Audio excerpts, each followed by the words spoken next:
अस्सलाम वालेकुम dear students. आज का लेसन आपके लिए बहुत ज़्यादा इंटरेस्टिंग होने वाला है क्योंकि आई एम श्योर आज आप कुछ ऐसे वर्ड सीखने वाले हैं जिनका आज से पहले आपको पता नहीं था, जो कि खाने और पीने से मुतल्लिक हैं। तो बिना टाइम वेस्ट किए बढ़ते हैं लेसन की तरफ। अगर अभी तक चैनल सब्सक्राइब नहीं किया तो ज़रूर कर दें क्योंकि बहुत इंपॉर्टेंट स्टफ़ आपको इस चैनल से इंग्लिश सीखने के हवाले से मिलता रहता है। तो जो पहला वर्ब है ईटिंग से रिलेटेड वो है बाइट। इसका तो आप सबको पता होगा। बाइट कहते हैं जैसे किसी भी चीज़ को इस तरह से दांतों की मदद से ग्रैब करने को। ठीक है, अगर किसी भी चीज़ को हमने ग्रैब किया है तो उसको करना बाइट करना कहते हैं, मतलब उसको पीस में काटने को, ठीक है, दांतों से। उसके बाद है टू सेवर। सेवर का मतलब क्या होता है, अगर आप मतलब कोई भी चीज़ खा रहे हैं उसको पूरा मज़ा लेके लाइक फुल एंजॉय करके, फुल टेस्ट उसका जो है एंजॉय करके आप खाते हैं, तो इस तरह के इस प्रोसेस को, इस वर्ब को कहते हैं सेवर। लाइक जैसे ये बंदा है, ये कॉफ़ी को सिप बाय सिप बहुत इंजॉय करके टेस्ट ले लेकर उसको पी रहा है, तो खाने को पूरे मज़े के साथ खाने को सेवर करना कहते हैं।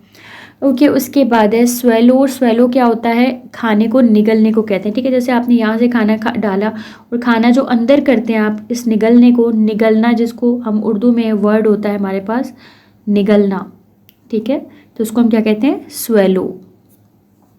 उसके बाद है डिवाउआ। ठीक है, इसकी जो प्रोनाउंसिएशन है वो क्या है, डिवाउआ।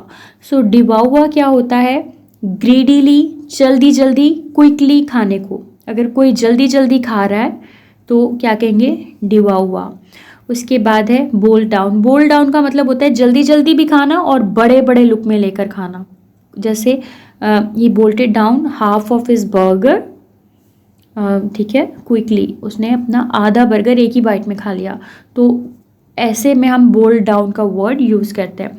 उसके बाद है गॉबल अप। गॉबल अप भी जो है वो सेम वही है कि बड़ी बड़ी बाइट्स लेके जल्दी जल्दी खा लेना, नदीदों की तरह, जिसको हम कहते हैं निबल। टू निबल का मतलब होता है कि कुतर के खाना, मतलब छोटा छोटा, जैसे चूहा निबलिंग करता है। ठीक है, चूहा होता है, आपने देखा इसको कुतर के।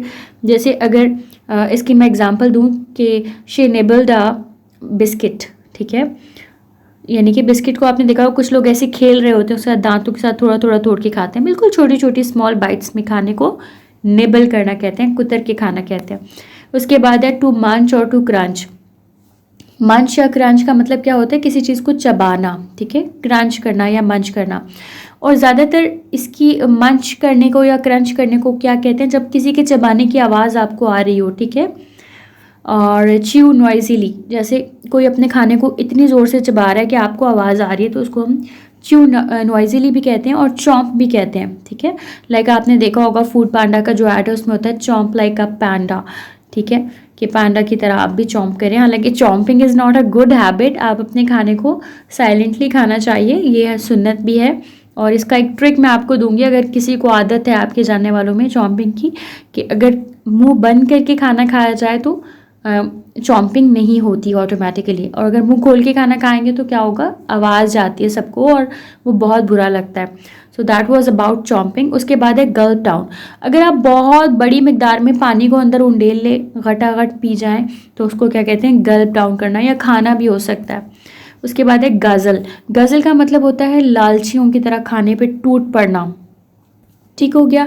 उसके बाद है सिप। सिप का तो आपको पता होगा, घूंट घूंट करके पानी पीने को कहते हैं। उसके बाद है स्लर्प। अगर इतनी प्यास लगी है कि बिल्कुल घटाघट एक सांस में पूरा पानी चढ़ा गए तो उसको हम क्या कहेंगे, स्लर्प।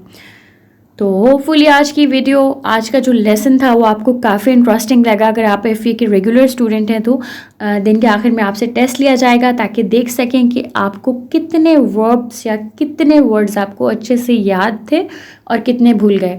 ये सिर्फ याद करने की हद तक नहीं होना चाहिए, अपनी डे टू डे लाइफ में आप इसको ज़रूर प्रैक्टिस किया करें। जहाँ पर भी आप देखें कोई नदीदों की तरह पानी पी रहा है, घटाघट चढ़ा रहा है, तो आप स्लर्प का वर्ड यूज़ कर सकते हैं। ठीक है, कोई कुतर के खा रहा है तो निबल का वर्ड यूज़ कर सकते हैं। तो ये आपने अपनी प्रैक्टिकल वोकैबुलरी में शामिल करना है, और यही एफए का मिशन है, आपकी स्पीकिंग को, इंग्लिश स्पीकिंग को नेक्स्ट लेवल पर लेके जाना इंशाल्लाह।